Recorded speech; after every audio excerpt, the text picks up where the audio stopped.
Thank you, Seunghun.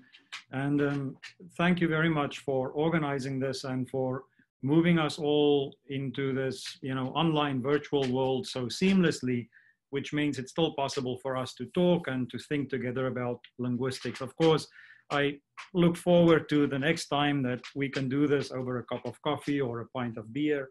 Hopefully in the near future, that's possible again. So what I would like to talk with you about today is what happens when two languages are in contact. What determines how they are going to influence each other's phonetics? And this community that I want to look at is a community in Patagonia, Argentina, where Afrikaans and Spanish is in contact. So before I delve into the linguistic content of the talk, the phonetics content of the talk, I want to just take a minute to give you a very brief history of Afrikaans and of this community's history so that you have a feeling for the historical context within which this research is happening. So Afrikaans is a language that originated on the southern tip of Africa. The Dutch settled in the Cape Town region, so right in the south point of Africa in 1652. And for the first about 150 years, they were in charge of this part of the world. And in that time, already the language that the settlers spoke there started to diverge from Dutch and started slowly to become Afrikaans because there wasn't very much contact with the Netherlands. And there was a lot of other languages with which Dutch was in contact, both indigenous languages to Africa, but the Dutch also brought slaves from Asia to the Cape Town region. So there's a lot of language contact causing it to diverge from Dutch. Then in the late 1700s, the British took over control of the southern tip of Africa. And these original Dutch settlers, the descendants of these Dutch settlers, didn't want to live under British rule. So they started migrating into the interior northern regions of what is called South Africa today. And they founded in this interior region two independent republics, which at that point was probably speaking something very similar to what we think of as Afrikaans today, because once they migrated into the interior, they had even less contact with the Netherlands and even more contact with the indigenous languages of Africa. So their language really started to diversify and differentiate itself from Dutch. And then for a little bit more than a century, the British was quite content to leave alone these two Afrikaans republics. And they had no reason to go into the interior until they discovered gold and diamonds in the north. And then the British wanted to have access to that. So they moved into the interior of what is now South Africa. And there were two wars between the British and these two Afrikaans republics. The second war between 1899 and 1902, the British was victorious. And it was at the end of this war that the British created the political entity that we think of as South Africa today. So they combined the British colony in the Cape Town region. There was another colony on the east coast, another British colony on the east coast of South Africa, and then the two Afrikaans republics in the north.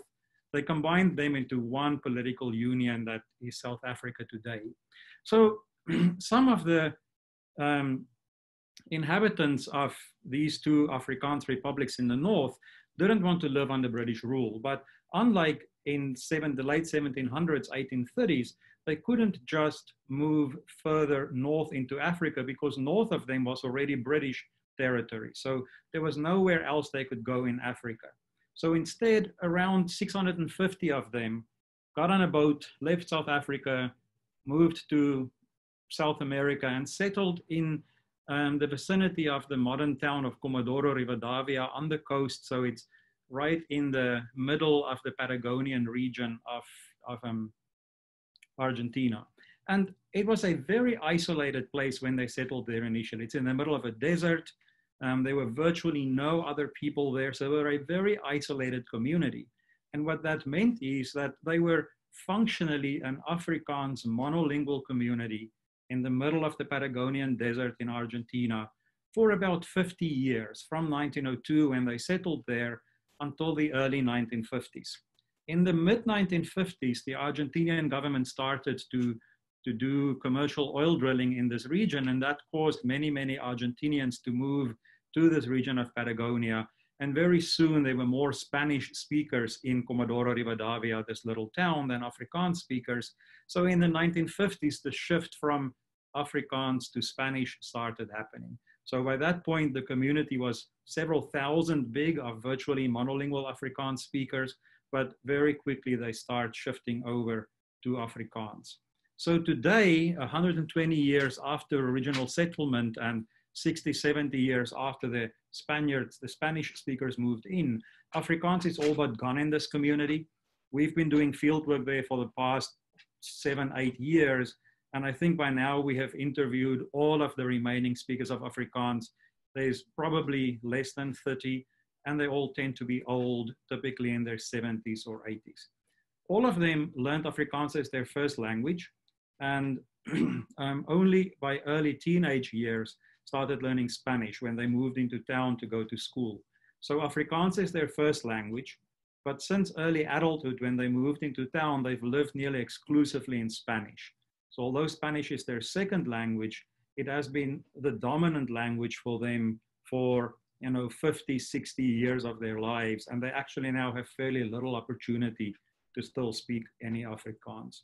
So that just gives you the historical setting for this community where Afrikaans and Spanish is in contact, and we're looking at this community. We have a large group here at University of Michigan who's studying this community.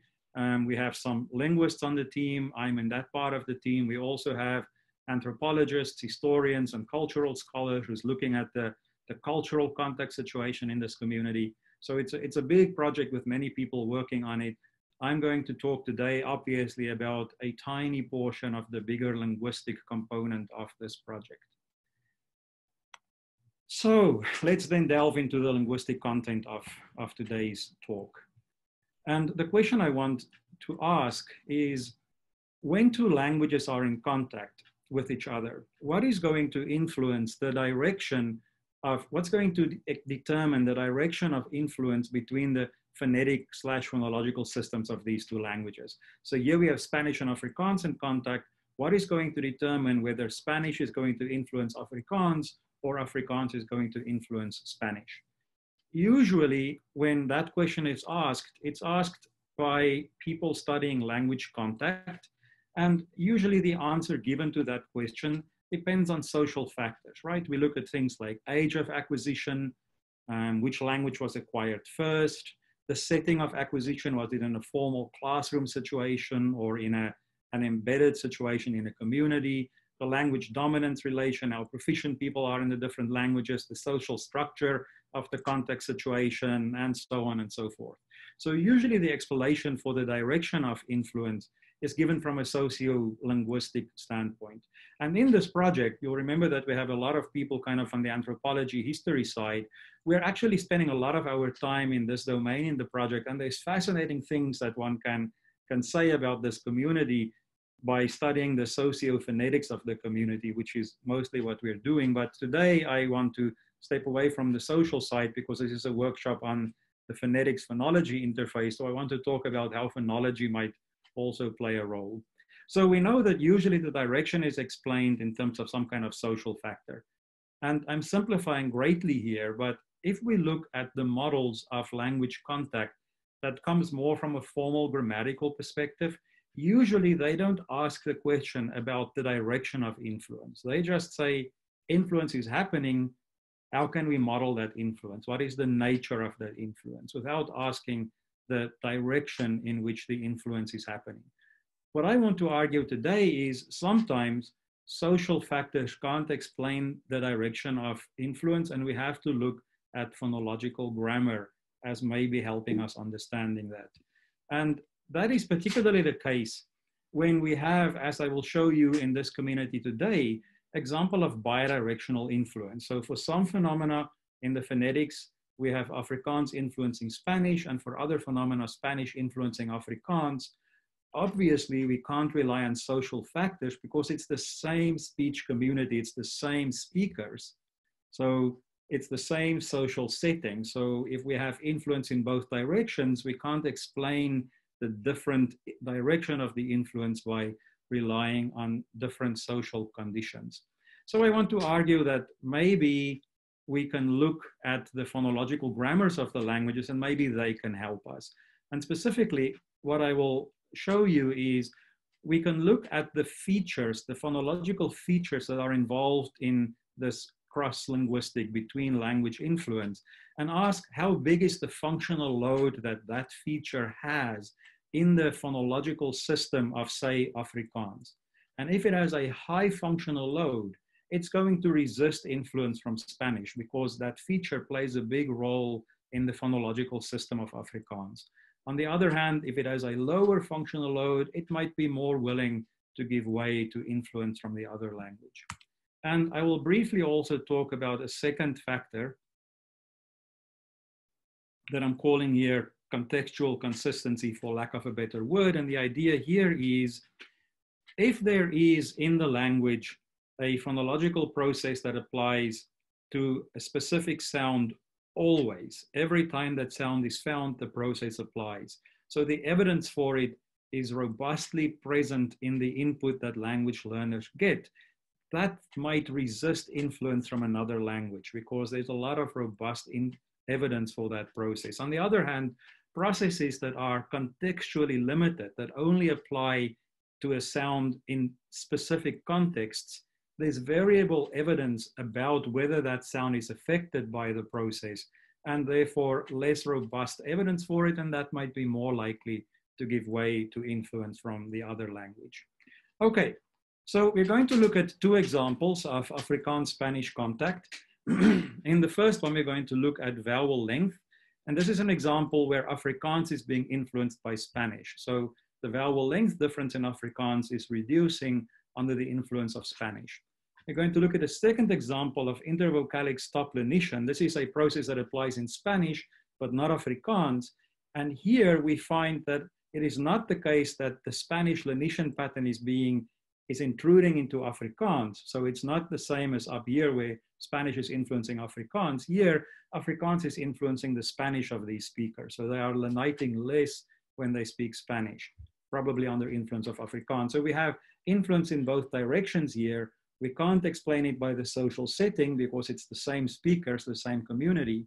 So I will show that the vowel length difference in Afrikaans, so the vowel length phonemic difference, has a low functional load and therefore speakers can easily give it up without losing very much. On the other hand, the feature that is involved in lenition, which is a continuancy feature, the difference between a stop and the fricative, has very high functional load in Afrikaans and therefore it's resisting influence from Spanish. And in this example, we'll also see an example of where, you know, whether the process applies consistently or variably influences whether the languages are impacting each other. Okay, let's look at the first example, vowel length in Afrikaans and Spanish. So first, a little bit of background about how vowel length works in the grammars of these two languages. Afrikaans has very regular stress-induced length alternations. So if you look at the first example here on the left-hand side, the word for Satan, when we just have the bare noun, stress goes on the first syllable, and then that vowel is realized as long because it's a stressed syllable. If we add the affix, which changes it into an adjective to it, now that affix causes stress to move one syllable further over, and now the initial syllable is no longer stressed, so it becomes short, but the second syllable is now stressed and therefore the vowel lengthens there, right? So we have Satan with a long stressed vowel in the first syllable, but Satanis with a long stressed vowel in the second syllable. And this stress-induced length alternation is a fairly robust common process in Afrikaans, applies to many, many words in many different contexts. Spanish, on the other hand, has very little, if any, stress-induced lengthening or reduction. I mean, maybe a little bit low-level phonetic, but there's nothing phonological in Spanish that has this length, stress-induced phonological length alternation. Afrikaans also has a phonemic vowel length distinction, right? So we have minimal pairs like rat and raat and pash and pash that differ only in the length of the vowel, and that creates a different word, whereas in Spanish, there's no phonemic length contrasts. So here we have a place where the grammars of these two languages differ. Vowel length is active in the phonology of Afrikaans, but it's not active at all in the phonology of Spanish. So what is going to happen when these Patagonian Afrikaans speakers speak Afrikaans? Are they going to use vowel length in the same way as Afrikaans speakers in South Africa do, who have not been in such sustained, intense contact with Spanish? How is the contact from Spanish going to influence the phonetic realization of these vowel length phenomena in the speech of these Patagonian Afrikaans speakers? So what you see here is the results for the study where we looked at this. Let me quickly orient you as to what you're looking at. So on the left-hand side, we have the long, short phonemic distinction. On the right-hand side, the stress-induced lengthening. The blue bars correspond to individual speakers from whom we collected data in South Africa. So these are control speakers who have not been in contact with Spanish. And the yellow bars are speakers from Patagonian Afrikaans, so the speakers have been in contact with Spanish for a long time. And what's being shown here are ratios, right? So on the left-hand side is the ratio of long to short A. So if these two vowels are exactly the same length, the ratio is going to be 1. If the long vowel is twice as long as the short vowel, the ratio is going to be 2. Anything above 1 means the long vowel is longer than the short vowel. So what we see is for all the speakers, the Patagonian and the South African speakers, the ratio is above 1. So everybody, even the Patagonian speakers, still maintain the long-short contrast.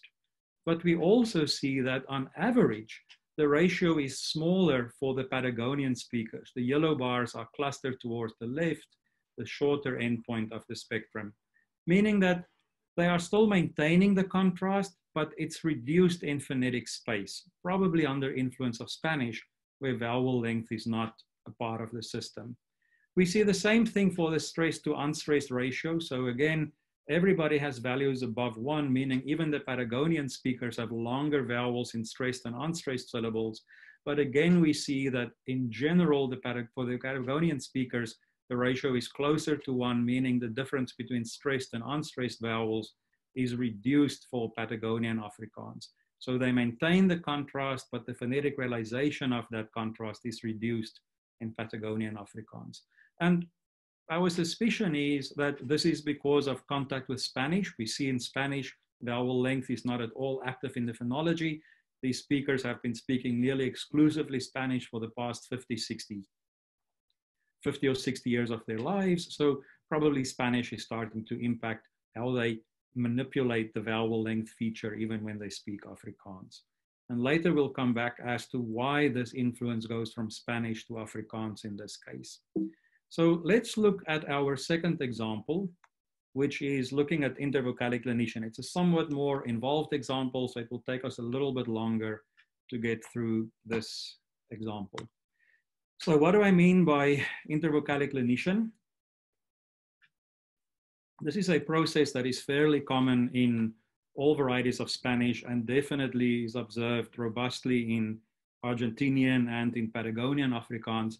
And it's a process by which the voiced plosives, bd, g of Spanish, become continuants when they stand between vowels. So they can either become fricatives or sometimes they even become approximants, but when they stand between vowels, they stop being plosives and they become continuants. So bd, g changes into something like v, de, r when it stands between vowels. Afrikaans, on the other hand, does not at all have intervocalic lenition. Plosives are plosives, whether they are between vowels or not between vowels. You'll note that the g is missing from Afrikaans. That's simply because Afrikaans doesn't have a voiced velar plosive, and therefore, we don't have examples of g in Afrikaans. So another place where these two languages differ from each other, and we can ask the same question. When these Patagonian speakers are speaking Afrikaans, are they starting to lenite their intervocalic plosives? Is Spanish influencing the phonetic realization of plosives in Afrikaans? Or conversely, when these Patagonian Afrikaans speakers are speaking Spanish, is their Afrikaans influencing their Spanish such that they are not leniting these intervocalic plosives as much in Spanish as, say, a first language speaker of Spanish would do? And for the experiment where we were looking at this, we were particularly trying to induce code switching because our suspicion was that these two languages might more likely impact each other in a code switching context, right? If somebody is speaking exclusively in Afrikaans to another Afrikaans speaker, primarily their Afrikaans grammar is active, and we might not necessarily expect their Spanish grammar to influence their Afrikaans very much. On the other hand, if they are speaking in Spanish and then in the middle of the Spanish sentence switch to an Afrikaans word, now the matrix language is Spanish and the Spanish grammar is going to be really active. Maybe that is the context in which Spanish might influence how this Afrikaans plosive in the middle of a Spanish word is realized. And then the same, if I have an Afrikaans sentence and I switch to a single Spanish word in the middle, maybe that is really where the Afrikaans grammar is going to impact the realization of that Spanish sound. So in this experiment, we simulated code switching. And we do that as follows, right? So we had a Spanish and an Afrikaans condition. And the Spanish condition had two parts, a Spanish unilingual mode, where the whole sentence was in Spanish. A veces yo digo barco en español para ti. I think it means something like, for the word, I say the word ship for you in Spanish or something like that. But the whole sentence is Spanish, and we are looking at the b in barco, which is intervocalic, to see whether the Nishan applies there. Or we can put that same Spanish word inside of an Afrikaans carrier sentence. So now the matrix language is Afrikaans, and we switch to just this one Spanish word. For the word skip, say je barco in Spaans. So for the word boat, you say barco in Spanish. And then we had the same in Afrikaans, right? So there was a unilingual mode where everything is in Afrikaans. Ek sê boek in Afrikaans for you. I say book in Afrikaans for you. We're looking at this b, which stands between two vowels. Or we can put it in a Spanish carrier sentence and just have the single Afrikaans word in the middle. So the matrix language is Spanish. La palabra libro se dice book in Afrikaans. The word for book is book in Afrikaans or something like that. So we simulate the code switching in these two conditions, and that is where we really expect to find Afrikaans might influence the realization of this Spanish plosive, because the Afrikaans grammar is very active and it might not be as lenited here. And here the Spanish might influence Afrikaans, so we might find more lenition in this Afrikaans plosive in that context. Okay, so we put all of our plosives in word initial and word medial position, and each one of them also in a stressed or an unstressed syllable. So this just shows you 4 examples of 4 Afrikaans words. So in this column, the left column, we have them in word initial position. The first one has a stressed syllable where the b appears in the second one, it's an unstressed syllable. So the first one, the stressed initial, is the Afrikaans word beddens, meaning the plural of bed, beds. And the second one is the Afrikaans word begin, so where this is an unstressed syllable. And then also in non-initial position, in a stressed and an unstressed syllable. So non-initial stress is gebak, meaning baked, and non-initial unstress is naby, meaning close by, nearby. So we have them in initial and non-initial position, stressed and unstressed position, then in unilingual Spanish, code switch Spanish, unilingual Afrikaans, and code switch Afrikaans. Okay, so how did we analyze this? Well, first we marked all of the plosives, b, de, and g for Spanish, only b and de for Afrikaans. And then we took 2 acoustic measures. The first one is looking at just the duration of the consonant. So here is the Afrikaans woord gebore, meaning born. And you see there's a very nice voiced plosive closure there. And you can listen to this and you should hear the plosive. Gebore, gebore, gebore. On this side, we have the Spanish word cabeza, which means, I think, head or hat, I forgot now. And there's the plosive, and you see it's lenited, right? I mean, there's even form and structure, so this is not only a fricative, it actually became something like an approximant. And if you listen to it, you can also hear that's not a plosive. Cabeza, cabeza, cabeza. So the 2 measures we took was closure duration. And in general, when something is lenited, it is shorter. So you see this green box is smaller for the lenited Spanish plosive. It's longer for the non-lenited Afrikaans plosive. So shorter consonants means more lenition, more Spanish-like. We also took an intensity ratio between the consonant and the following vowel. So the lowest intensity point in the vowel divided by in the consonant divided by the highest intensity point in the vowel. And in a case of non-lenition, that ratio is going to be small because plosive closures are low in intensity. But in the lenited consonant, you see the intensity difference is smaller, so that ratio is going to be higher. So higher intensity ratio is more lenition, more Spanish-like. Shorter closures is more lenition, more Spanish-like. So what are the possible outcomes, right? So, and remember, we're going to be looking specifically at these code switching conditions. One possibility is that these languages don't interact, such that these speakers will produce Afrikaans-like plosives even in a code switching context, and Spanish-like plosives even in a code switching context. Or we can have bidirectional influence where the Afrikaans plosives are pulled towards Spanish and the Spanish plosives towards Afrikaans, or we can have unidirectional influence, Afrikaans influencing Spanish or Spanish Afrikaans. So what would it look like if we find these different results? I'm first going to show you schematic results, not actual results, just so that we know what these different possible patterns would look like when we look at these results. So what I'm plotting here then is schematic examples for consonant duration. On the left-hand side, the two blue ones is Afrikaans, and then on the right-hand side, the two orange ones is Spanish. The leftmost one is the Afrikaans unilingual mode, where we don't expect Spanish to have much influence because everything is Afrikaans, and the rightmost one is Spanish unilingual. Everything is Spanish. We don't expect much Afrikaans influence. This is code switch from Spanish into Afrikaans. The matrix sentence is Spanish. We switch into just this one Afrikaans word. If Spanish is going to influence Afrikaans, this is where it should happen. And this is where the matrix sentence is Afrikaans and just this one Spanish word in the middle. Since it's consonant duration, we know longer consonants means no lenition. So the Afrikaans consonants will have long closures. Shorter consonants means deletion. That will be the Spanish plosives. And if there's no interaction, we would expect no difference between plosive duration in the unilingual or code switching conditions for Spanish or Afrikaans. If we have bidirectional influence, we will expect that the code switching conditions should both be pulled towards the other language, right? So Afrikaans plosive should be a little bit shorter in the code switching condition. Spanish plosive should be a little bit longer in the code switching condition. If we have unidirectional influence with Afrikaans influencing Spanish, then only the Spanish plosive should be pulled towards Afrikaans in the code switching condition. The Afrikaans plosive should be unaffected. And conversely, if Spanish is influencing Afrikaans, the Spanish plosive should be unaffected in the code switching condition, and the Afrikaans plosive should be pulled towards Spanish. So this is schematic, what the different ways of influence might look like. Let us now go and look at the actual results and then see which of these four patterns we see in the speech of these speakers. So first we are looking at word initial stressed syllables. So Afrikaans words like beddens, we're looking at this b in word initial position. And looking at duration, where longer means less lenited and shorter means more lenited.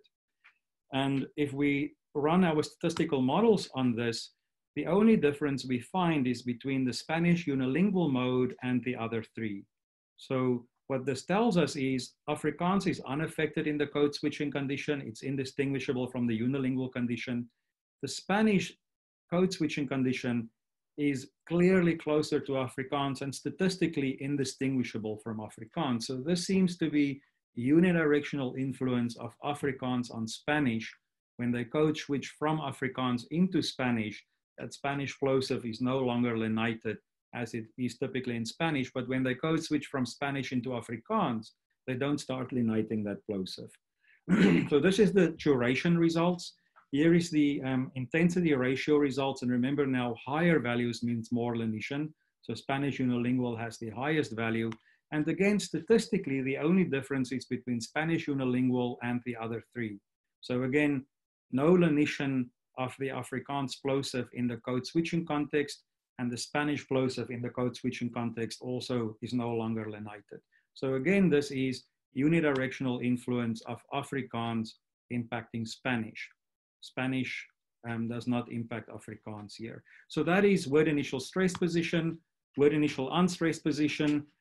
These are the differences we find. So Again, no difference between Spanish Afrikaans unilingual and Afrikaans code switch. So code switching from Spanish into Afrikaans doesn't influence this plosive. When we code switch from Afrikaans into Spanish, the Spanish plosive is less lenited. So again, Afrikaans pulling Spanish up, but Spanish not influencing Afrikaans. And we see the same pattern in CV ratio. Again, the two Afrikaans ones are the same. So no lenition of this Afrikaans plosive in a code switching condition, but the Spanish one is less lenited. It's pulled towards the Afrikaans. So again, we have evidence here of unidirectional influence of Afrikaans on Spanish. In a code switching context, these people don't lenite their Spanish plosives as much as they do in a unilingual Spanish context. We'll also look at the word medial ones, but I'm going to skip through this because it works basically the same and just show you the summary results. So remember, we had duration and CV intensity ratio as our two measures. We had the consonants in stressed and unstressed position, in word initial and non-initial position. So what we see is we have unidirectional influence of Afrikaans on Spanish consistently in initial position, whether it is stressed or unstressed, whether they look at the duration measure or the intensity ratio measure. When we are in non-initial position, so word medial position, we either have bidirectional influence where both plosives are pulled towards the other language, or typically we have no influence where the two languages just seem not to influence each other.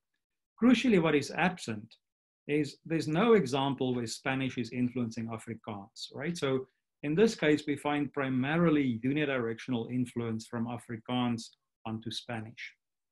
So we've seen these two examples, the vowel length example, where we've seen Spanish influencing Afrikaans. So for the Patagonian speakers, the vowel length contrast is reduced relative to the South African speakers, probably because Spanish doesn't have vowel length as a feature in its phonology. For the Lenitian case, Afrikaans is resisting influence from Spanish. So these Afrikaans speakers don't start leniting their plosives in Afrikaans. In fact, quite the opposite. Spanish is giving way to Afrikaans and they lenite their Spanish plosives less, especially in a code switching condition. So what can explain the fact that in one context, Afrikaans is giving way to Spanish, in another process, Afrikaans is resisting Spanish influence, and in fact, it's influencing Spanish? We can't use social factors to explain this because these are the same speakers, the same speech community. These languages are, well, it's the same community, so the social setting is exactly identical. So we can't rely on social explanations to explain the difference in direction of influence.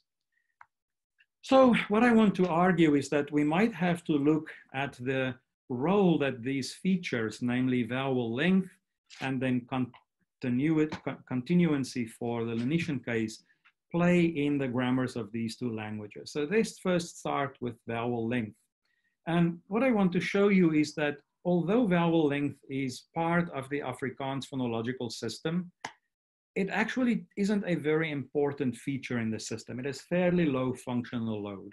So what is being shown here is Dutch and Afrikaans examples, because remember, Afrikaans is a close relative of Dutch, a daughter language of Dutch. And the take-home message here is that in Dutch, vowel length is a much more important feature. We find in Dutch phonemic vowel length differences in the low vowels and in the mid vowels fairly broadly distributed throughout the language.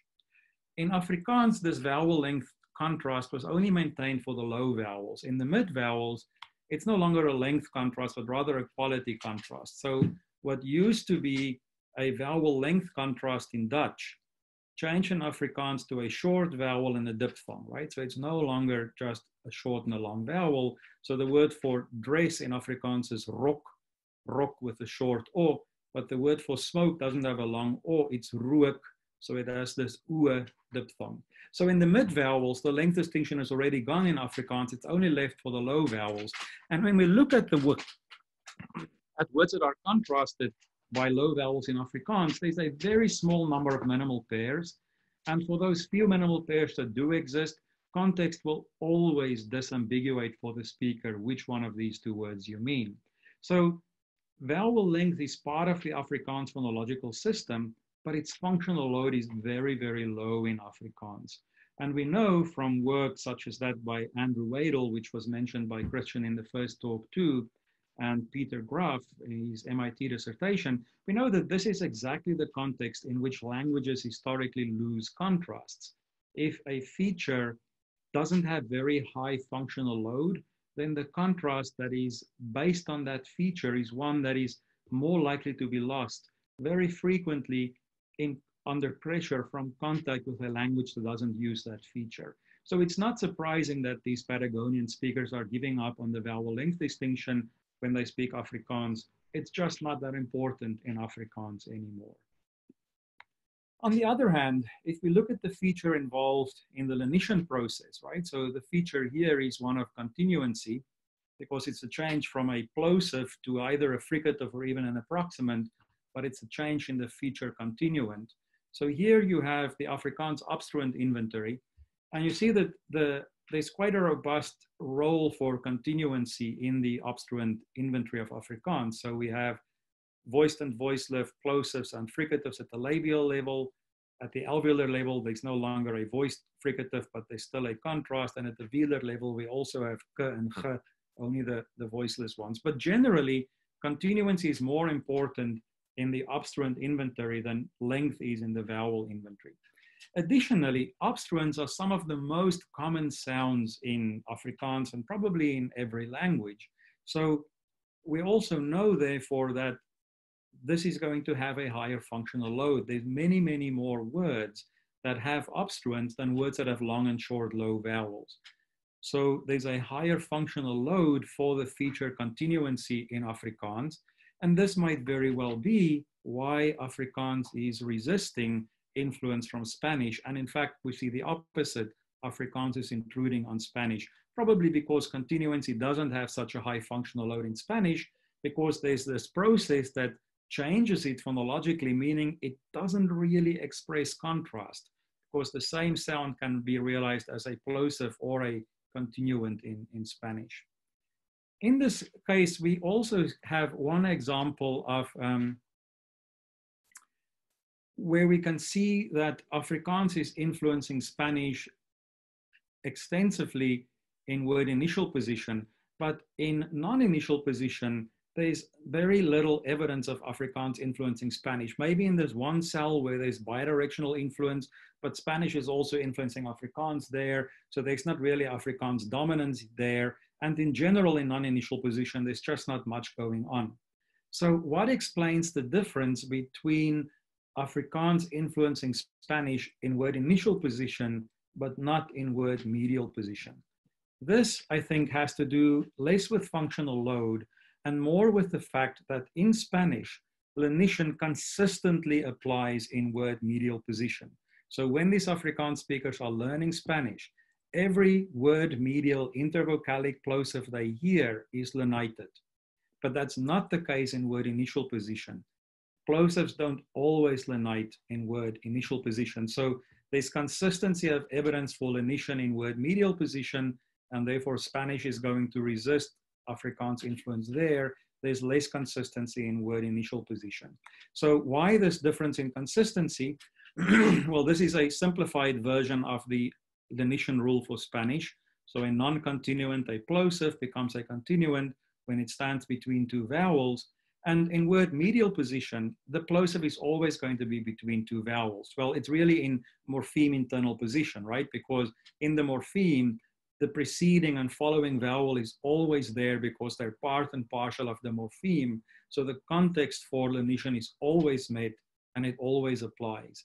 In word initial position, that's not the case. The context for lenition is only met if the preceding word ends on a vowel, digo, barco, I say boat. If the preceding word ends on a consonant, el barco, the boat, now the context for lenition is not met and therefore lenition will not apply. So what we have here is in the context where evidence for lenition is consistently always present in inframorphemic inside of a word position, Afrikaans isn't influencing Spanish. These Afrikaans speakers, when they speak Spanish, lenite plosives in word medial position. In word initial position, where they get inconsistent evidence for a particular word, sometimes the plosive lenites, sometimes it doesn't lineate. So there's less consistent evidence, and that's a place where therefore Spanish is more vulnerable to influence from Afrikaans. So by way of summary then, we have these two phenomena, one Spanish influencing Afrikaans, the other one Afrikaans influencing Spanish. We can't explain the difference by social factors because it's the same speech community. But if we look at the role of the features involved, vowel length and continuity in the obstruent system, if we look at the role that that feature plays in the phonological system of the two languages that's involved, that can maybe help us to understand why the influence goes in opposite directions here. So the point I am trying to make, and I hope I will convince at least some of you of that, is that if we want to understand the direction of influence in a language context situation, yes, we have to look at the social structure of that variation because that's crucially important. But we cannot ignore phonological grammar, right? Phonological grammar is also going to be one of the things that's going to play a role in determining how languages interact with each other. Thank you.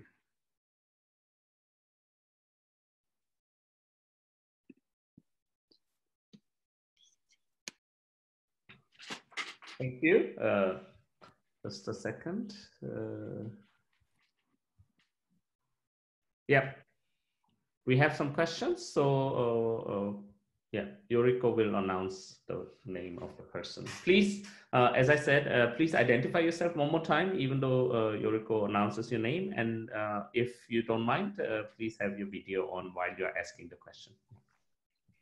Okay, so now Mr. Robert Sevilla from the University of Hong Kong, please ask your question.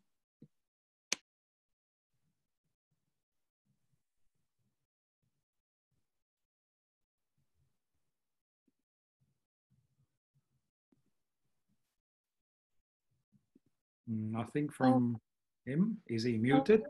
No, your microphone is on, so please ask your question. Mr. Robert Sevilla?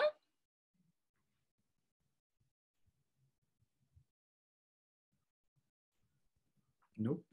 No. Can you type the question, Mr. Sorry about that. My microphone was shut off. Oh, okay. Yeah, thank you. That was a very interesting talk. So I had a comment about the distribution of the Spanish continuant versus the plosive. Yeah. As far as based on my own research, my impression is that it's actually much more common. The approximant is much more common than the plosive than the distribution you mentioned.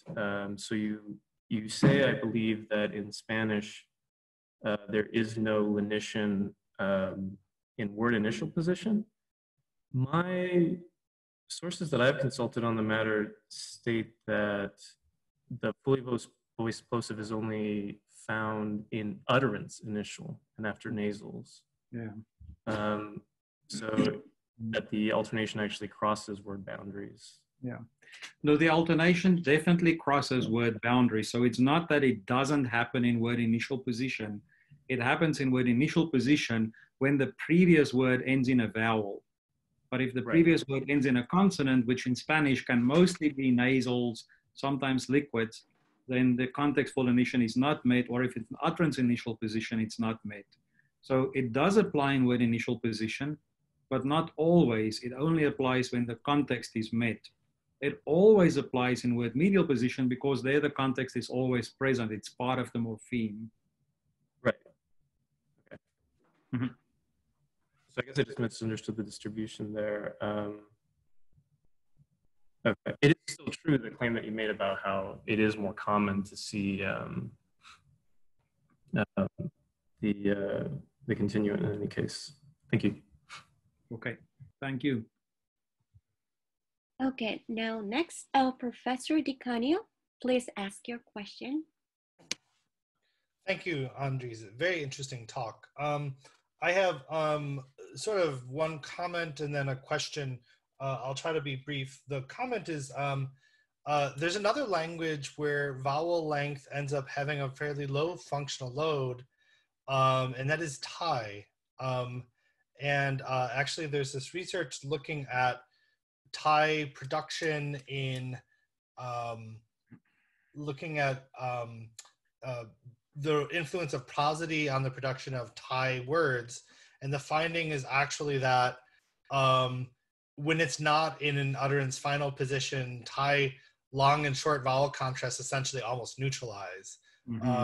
So you have a pattern of reduction related to functional load of vowel length. So that's just another example. It's a different conditioning environment. We're not looking at contact, but I just thought you might be interested in it. The question I had is a little bit more of a technical one. The speakers were producing in the context that where you had an Afrikaans sentence with a Spanish target word and vice versa. Did you get speakers pause before the word? And how did you deal with if it came up with this as a processing issue? Because if they're going to pause, they're going to increase the duration. They're going to possibly not lenite as much, and so on. That was indeed a problem, right? So these speakers are old. Most of them are barely literate in Spanish. They started school late as teenagers and did 3 or 4 years of school. And for them, Afrikaans is purely a spoken language. They've never learned to read or write it. So we had very few speakers who could participate because it had to be people who were fairly proficient in reading Spanish and who we could kind of teach on the fly quickly to read Afrikaans. So we had to teach them the words. We had to teach them to read the Afrikaans sentences. They could practice a lot until they really got comfortable with the sentences. And then we did the recordings. And it was exactly to try and prevent them from putting in pauses in inappropriate places. Even so, it still happened. And when there was a noticeable pause, we excluded those tokens from analysis. I'm still a little bit worried that we didn't fully control for that because they are less proficient readers in Afrikaans than in Spanish. So when they were doing the Afrikaans frame sentence, they were more likely to insert pauses because it was just more difficult for them to read Afrikaans than to read Spanish.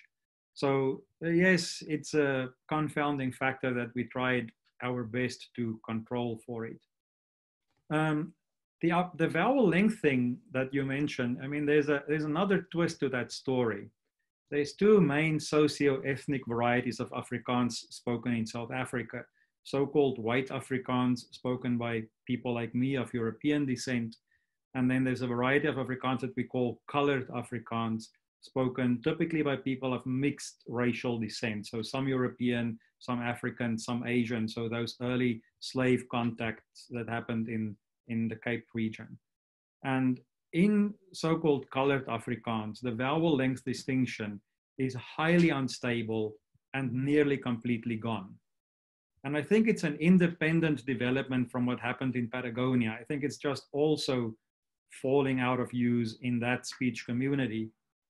And it might again be a contact situation because people in that community are in much more contact with Bantu languages than speakers of white Afrikaans. It's not just Thai, you know, it's another place even in Afrikaans where that vowel length contrast is you know, on its way out probably. And for that matter, even in so-called white Afrikaans, it's becoming more of a vowel quality than a vowel length contrast. So I'm too old to have participated in this change, but the next generation younger than me have raised and backed the long ah. So for them, it's now a difference between short ah and long o. So it's ah, o. There's still length involved, but also a quality difference. So I think even in Afrikaans in South Africa, that contrast is, you know, not very robust anymore. Thank you. Okay, so we got another question from Ms. Catalina Torres from University of Melbourne. Could you ask a question?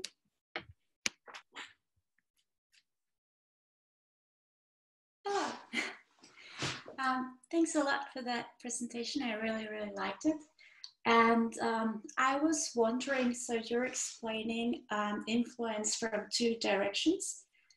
And so my question was going to be more on the sociolinguistic side of things. Have you noticed the emergence of features that cannot really be attributed to either language? Is this something that's common or rather not? I don't think, I haven't looked for them, but they haven't jumped out at me. So I haven't seen kind of innovative features that's found neither in Afrikaans nor Spanish in this contact variety. I think it's unlikely to happen because these speakers speak Spanish for 99% of their lives, and they speak Afrikaans very rarely because they married other Spanish speakers. Their children and grandchildren all speak Spanish, and they only get to speak Afrikaans once in 6 months when they see a brother or a sister. They live on farms. It's in the desert. The farms are massive, so it's like a 6-hour drive between farms. So they very rarely see another Afrikaans speaker. So there's not really a contact variety happening there, right? So they either speak only Spanish without any code switching because their children don't know any Afrikaans. When they speak to them in Spanish, no code switching. When they speak Afrikaans to their siblings, I assume there's some code switching because now they're speaking with somebody who knows both languages, but there's so few opportunities for that. So I don't really know if the context is right for the rising of novel features. Okay, so these are bilingual speakers, but this isn't necessarily a bilingual community. No, broadly speaking. Not anymore. 20 years ago, there probably were several hundred people who spoke both Spanish and Afrikaans. Now there's maybe 20, 25 people, and they're very old and they see each other very, very rarely. For many of them, it was the first time in 30 years that they spoke Afrikaans for more than 2 or 3 minutes when I arrived in their living rooms and stuck a microphone in their faces and say, speak in Afrikaans to me, right? So they actually have fairly little opportunity to use Afrikaans. Right, thanks.